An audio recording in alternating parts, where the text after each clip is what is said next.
everyone. Welcome back to Let's Play Great Ace Attorney 2 Resolve. This is Rediffuser in our last episode. We got back into court and we brought our victim in for questioning. Without further ado, let's get into the swing of things. One may smile and be a villain.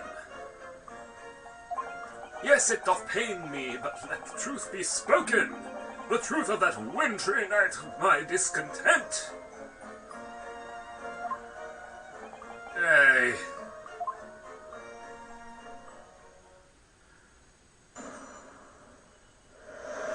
The wintry night of my discontent. Of course he's gonna have all sorts of Shakespeare stuff. A smell lay about, my neighbour did cometh in the evening, bearing a gift of tea. But merry, bitter was his drink, and when he left, I did fall prostrate on my table. 'Twas the tea alone did pass my lip, that late hour, not else. I saw this bloke's window, the freezing cold all night, keeping an eye on his room. I just visited his room with that short little round-backed Eastern fella. Well, that wasn't nice to call him. What did you say? You were keeping an eye on Mr. Shamspeare's room all night. That's right. Of course the bloke's window's all but blocked up, isn't it? There's a little gap in the bricks where you can see into the room. So I spent the night trying to keep my teeth from chattering as I peered through that. And the question is, sir, why? Well now, that's because he's on my list. What a piece of work is a man! Wherefore wouldst thou not stare in wonderment? That's definitely one word to say of that. What are you talking about? This buzzing busybody hath not part in this play. I pray thee, pay him no heed, make no more ado about his tedious words. What do you say about me? Calm yourself. This court is concerned with what happened on the night in question. Nothing more. Indeed, that is so. And as the testimony we have just heard clearly reveals, there was no one other than the accused present at the time who could have carried out this crime. I wouldn't exactly say that. Well, I believe this may be the final testimony of the trial. Now, counsel, defense may proceed with cross-examination. Yes, my lord. Alrighty. What holes can we puncture in this?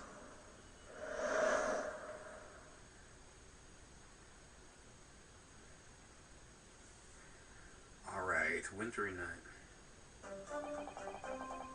No, we gotta do all of these. Hold it! To be clear, by neighbor you are referring to the defendant, Mr. Nathaniel. Oh, indeed, sire. Perchance thou wouldst call, I would call him the man from upstairs. And at what time did the mustachio Nipponese visit you in your room? Our meeting was promised for the hour of 9, and lo did he come to tender a gift of fragrant tea. Details which are in accordance with the defendant's own testimony, yes. And we were broiled in such a literary debate as history hath not seen before. By which I presume he means fair discussion about who was the stronger, Romeo or Juliet. Our Shamspeare did play the part of young Romeo, whilst my neighbour did play the fair Juliet. Each of us dressed as would our characters be, to bring weight upon our merry experiment. I dare not imagine the scene, neither would I. Frailty! Thy name is woman! You're about to get you're about to get a black eye. Canst thou imagine how dismayed I was? Yes, I had heard of the Eastern art of jujitsu, but never did I dream 'twould be a skill practiced by the comely maiden. Juliet beat Romeo up. This is not helping our case. I believe the court has heard enough about your earth-shattering literary debate. Perhaps you could reiterate your statement about the tea that the accused brought to your room. My liege, I am thy servant, gladly I would do thy bidding. But merry, bitter was his drink.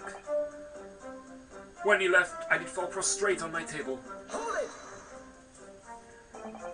Let me stop you there. Mr. Natsume let me go to your room at 11 o'clock, but it wasn't until after 2 that the poison made you collapse. That amounts to more than 3 hours of missing time. What are you doing? Are you trying to be Spanish Buzz or something? If the defendant had really put the poison in your tea, that 3-hour window of time is something you're gonna have to explain. Gladly! 'Tis an easy task. What? I did drink of the tea, not while my guest did Teddy, but after he took leave of me. Faith, 'twas stone cold, but at 1 hour post midnight, verily were my lips parched. Objection! That doesn't sound normal. Nay, 'tis quite ordinary, sir. After all, thou wouldst recall our fiery debate. Amidst such an argument, there'd be no time for fiery tea. Romeo and Juliet again, and who was stronger? Mr. Shamspeare, in summary, allow me to confirm. Did you not come here with the intention of naming your attacker? But of course, my liege! 'Twas the stooped lover of words did attempt to shuffle me off this mortal coil. We all know what that means. 'Twas the tea alone did pass my lips during that late hour, not else. Hold it! So, you didn't have any kind of evening meal? Dinner? Supper? Ha! Fly on luxury! Fly on gluttony! To eat thrice daily is but a waste of time. Sorry. I would that my belly were full, no more oft than the sun doth rise. A most heroic eating habits, I must say. Night and day do I fill my hours with learnt study of the great bard and playwright. Hence it is that there doth not in my chamber be then the costumes of my art. That would appear to be the case. Not even as even a rodent was found starved to death in your room. Now I think of it, it's not just food that was conspicuously missing from that room, is it? I don't recall seeing a single player script anywhere. For I have devoured them all. You ate them? Every word be within my skull. Didst thou imagine otherwise? Right, that wasn't misleading at all. Now could you turn around, did you think? Which brings us to the conclusion that the only way the poison could have passed the victim's lips is in the tea.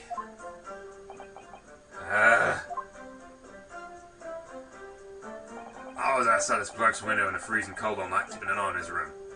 Hold it! But the windows of that house have been all filled in. A historical artifact of the now defunct window tax. Yeah, you're right there. All bricked up horribly. As it happens, there's a little part of the brickwork at the bottom corner that's been opened up. I was looking in at through that gap. Yes, there were a few bricks loose, weren't there? And for some strange reason, a couple bars of soap lined up on the ledge outside as well. I like going around poking my chin in other people's business, especially on freezing cold nights. But them's my orders, so that's what I'll keep doing. As long as there's breath in my body.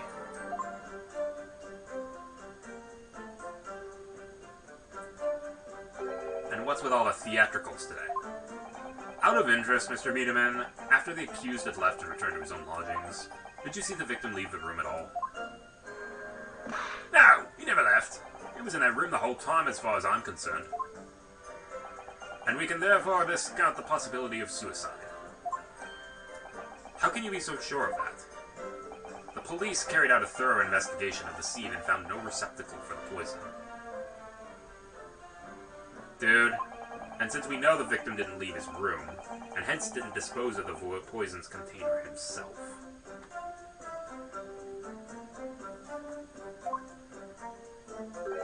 It's clear that this was no attempt at suicide. Only the culprit could have removed the receptacle. Ah, yes. Lucidly explained, counsel. Thank you. It really was. You can't argue with the logic. No one else visited his room but that short little round-backed Eastern fella. Hold it! You say a short little round-backed Eastern fella. So you can't be sure it wasn't a defendant. It was a defendant. Objection! How many other short little round-backed Nipponese with a mustache do you think there are in London? For all we know, there could be a lot more. Well, of course, there's only a narrow gap and it was quite dark, so I didn't notice the mustache. But he showed up at around 9, so I'm pretty sure of myself.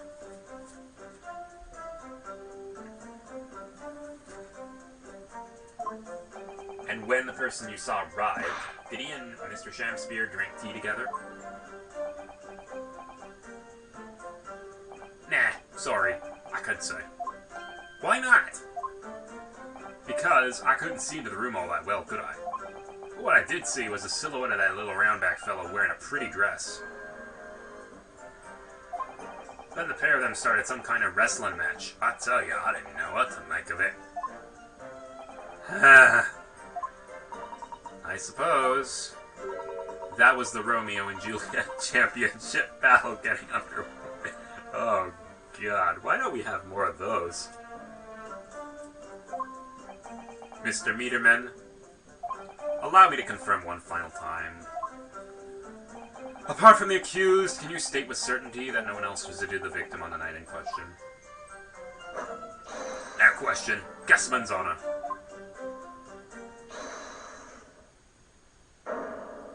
Who's it this time?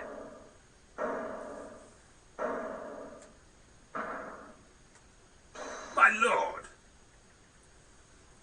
Goodness me! Yes, Mr. Foreman.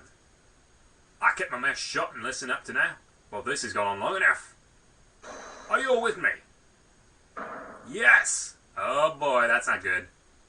Are we to understand that you ladies and gentlemen of the jury are in agreement with one another? That you've reached a unanimous decision? Too right we have! Are you all with me? Yes! Wait, no! The defense isn't in the middle of a cross-examination! To be honest, I was holding out a bit of hope for you young men. Especially after you identified those few hours that followed the accused leaving the victim's room. Yes, the 3 missing hours as you put it. But in the end, what difference do they make? None as far as I can see. And since that is now apparent, there's really no reason to delay our decision any longer. Like I was saying before, if I don't take 5 Bob Hogan with me tonight, the missus will blow it up. Hey, what's that? Sorry, I didn't quite catch what you said. Very well, let the court be appraised of your decisions. Ladies and gentlemen of the jury, you will state your leanings as to the defendant's culpability. Guilty! Guilty! Guilty! Guilty! Guilty! Guilty! That last one I didn't expect.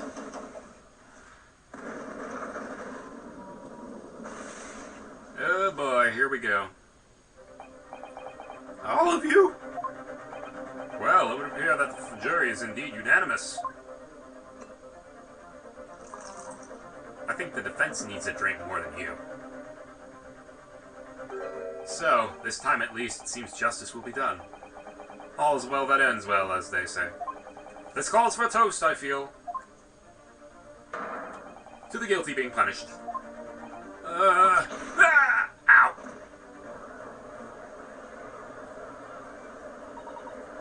Get up, Mr. Naruhodo, please. The trial isn't over yet.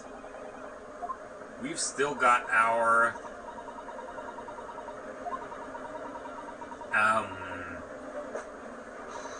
Yeah, the, consultation with the jury. A summation examination. We don't have any jury in the Japanese courts, of course, but here in British Court of Law, we can force the trial to continue if we have enough shadow of a doubt.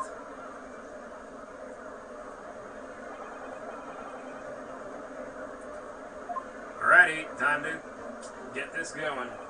Whatever it takes, I can't just let that happen. The defense moves to invoke its right to a summation examination, my lord. Why am I not surprised? My learned Nipponese friend's inability to admit defeat. You choose to cling desperately to some archaic rule you barely comprehend instead of accepting the truth. Certainly know the defense counsel in recent times has exercised the right to a summation examination. Because they all know that once the jury's mind is set, it cannot be altered. I wouldn't say that. The right remains and must be upheld. The defense counsel's request is granted. This court will proceed with summation examination as outlined in the Encyclopedia of British Law. Thank you. My lord. Are you and your fellows prepared, Mr. Foreman? Believe me, my lord. We know about this young lad's tenacity. And we're ready for it. Very well. In that case, ladies and gentlemen of the jury, I hereby call upon each of you to state the grounds on which you find the defendant guilty of the crime for which he stands accused. Judicial findings. I think the man not be well off. He's a noble man and straight up. There's no reason to doubt the man. Well, I do declare the good gentleman has no reason to lie. In fact, I think he's rather splendid. Just look at the accused by comparison. He's Japanese, stoops all the while, and has a mustache. Very fishy. There's no evidence to suggest the gangling actor is a fraudsman. For now, at least. Hey, I really don't care, like. I need this trial done quickly. Yeah, hours of missing time is nothing when you reach my age, you know. Nothing at all. Okay, that's 1 and 4. I knew it. Every single one of them seems completely convinced. It seemed that all the jurors have come to the conclusion that Mr. Shamspeare is a fine, upstanding, and honest citizen. If you ask me, they've all been bewitched by his strange theatrical movements. And sadly, nothing Mr. Natsume said has appeared to have registered it at all. Well, here goes. Let's not forget, I pleaded with the jury on Sosuke-san's behalf before, and it worked. So you never know. Before we begin, it might be an idea for me to remind you exactly how...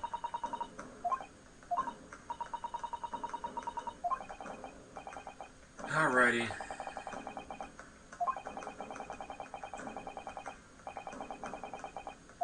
We'll hear this out.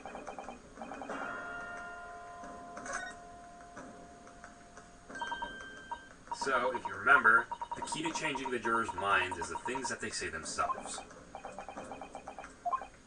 It's important to listen very carefully to each juror's statement. Then, if it sounds as though one of those statements might contradict another, have to pit the corresponding 2 jurors against each other to prove one of the other of them wrong. It's similar to a normal cross-examination. Ready then. Time to do it. Just do it!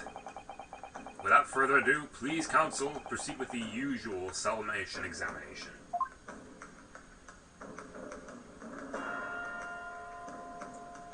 Yes, my lord.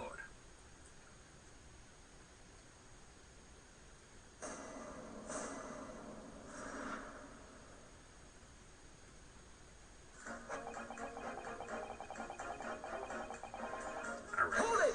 What have you got? Well, there are plenty of people in London who seem noble but poor. Couldn't some of them also be lawyers? Oh, no doubt about it. Like that shaky client of yours, for example. Absolutely not. Mr. Natsume is no liar. The point is, the only thing that pissed the victim's lips that night was the Japanese man's teeth. Well, you take the gasman's testimony into account as well, the truth couldn't be any clearer. Well, that's alarmingly logical. Well, let me be frank here. I'm a gentleman with a gentleman's values. If it turns out the old Shakespearean chum is a rotten liar after all, I'd gladly change my decision about the defendant. And I'm sure my fellow gentlemen on the jury would do the same.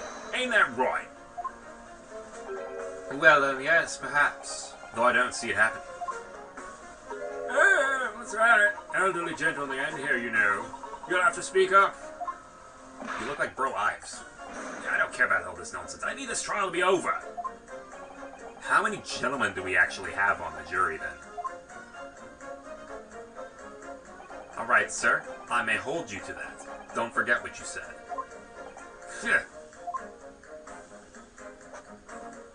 Alright, if you can show me that the victim's a liar, I'll reconsider my position. There's no evidence to suggest the gangling actor is a fraudsman. For now, at least. Hold it! And what makes you say that? A fraudsman? What do you mean by that? Madam.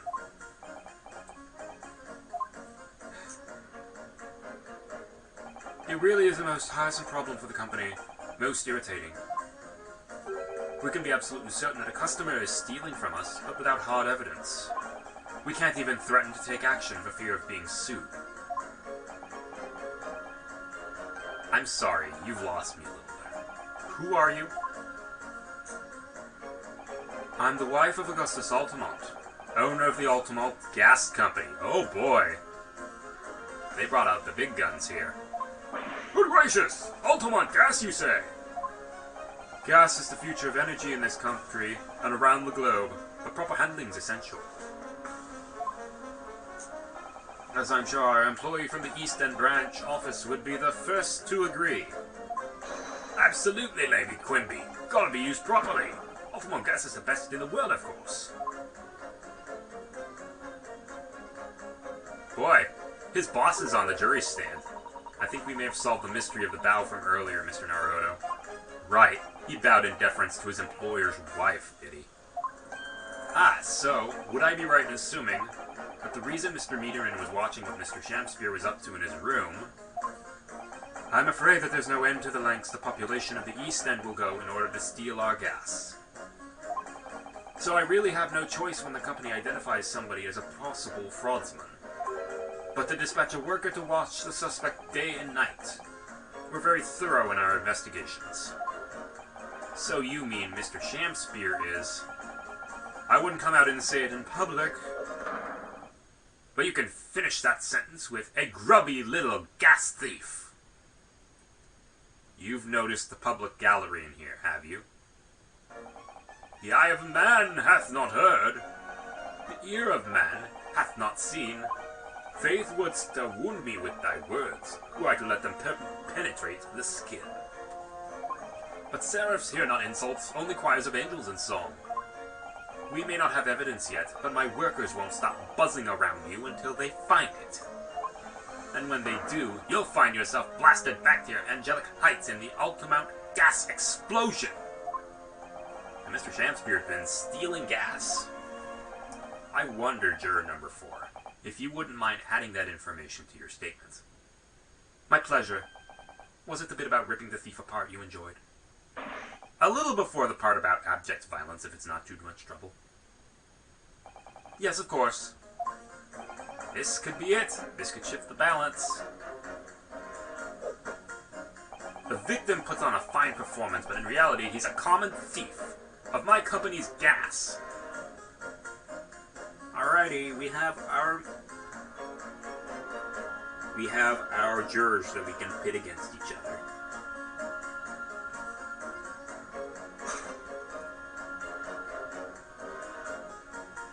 Objection.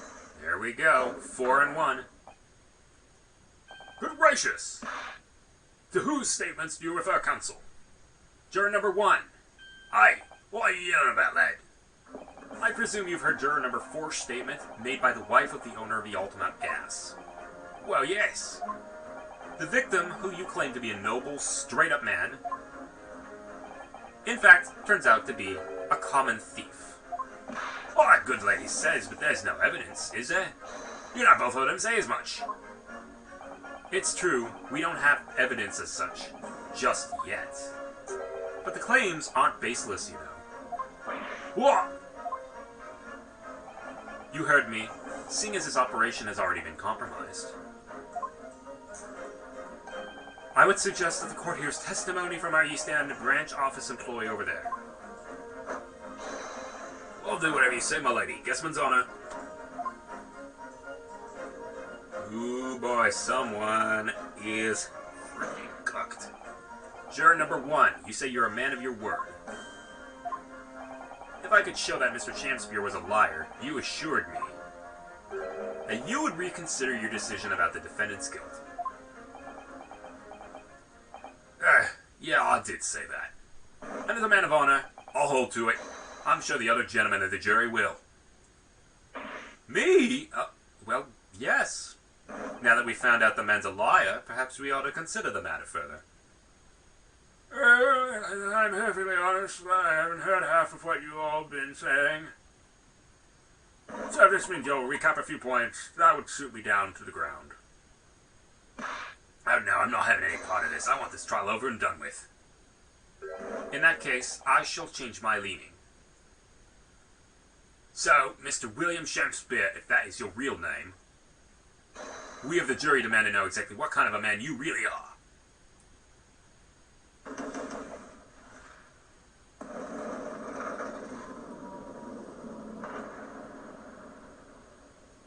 That's 4 jurors. 4 for not guilty. Yes, Mr. Naruhodo. Victory!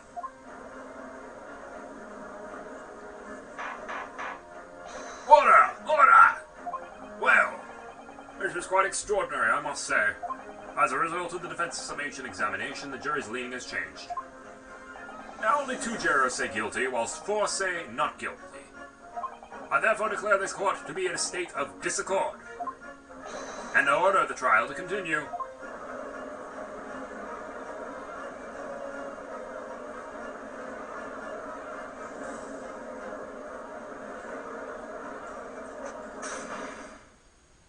You have spoilt the bouquet, Mr. Shamspeare. Yep. The ladies and gentlemen of the jury now find they are unable to trust you, the victim. Yep. But you gods will give us some faults to make us men. So God men be. I do swear. This gasman speaketh that which concern him most. Not but gas, not but thin air. Aye, it burneth bright a while, but it hath no substance, and it doth reek foul. Oi, what you say? Do I take it, Mr. Shamspeare, that you deny the allegations of gas thievery? Most heartily, my lord. Hast thou forgot? I am as a seraph, an angel. Yeah, what kind? Noble of mind, sweet of nature, and verily, honest of heart? Right. Ah, you flowery-mouthed, pompous beanpole, just because I haven't got the evidence yet. Mr. Shamspeare, if in fact you are not noble of mind, sweet of nature, or honest of heart, if you are a liar, then your testimony should have no sway in this courtroom.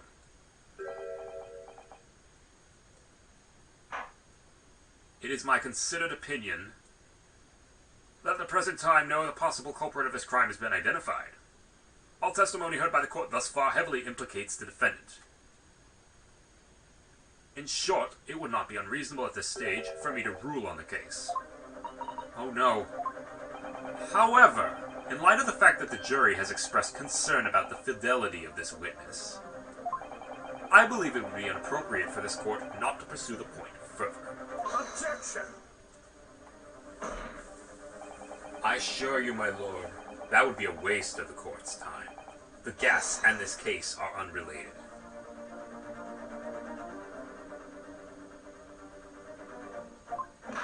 Juror number 4. Yes. Didn't you say before that although you had no hard evidence to prove this man had been stealing gas, you've strong grounds for suspecting him? That's right, we do. Don't we, worker? Absolutely, Lady Quimby. Gasman's honor. Very well, then. We will hear your testimony now. You will tell the court precisely why you believe the victim, Mr. Shamspeare, has been stealing gas. Yes, my lord. It'll be my pleasure. On the ultimate gas name, I swear, if I may, my lord. Go ahead, madam. This worker's testimony may have a significant bearing on the good name of my husband's company. Therefore, I should like to take the stand alongside him in a supervisory role, if you wouldn't mind. Woohoo! Oh yeah! Sweet honey! Yeah! Very well. As an exception, I shall honor your request. Thank you, my lord. You wait till the boss gives you an earful. Oh, it's gonna sting you, mark my words. So you will both testify before the court on the subject of the illegal consumption of the Ultima Gas Company's fuel. Yes. Is that clear, my good man? Clear as Ultima Gas, my lady.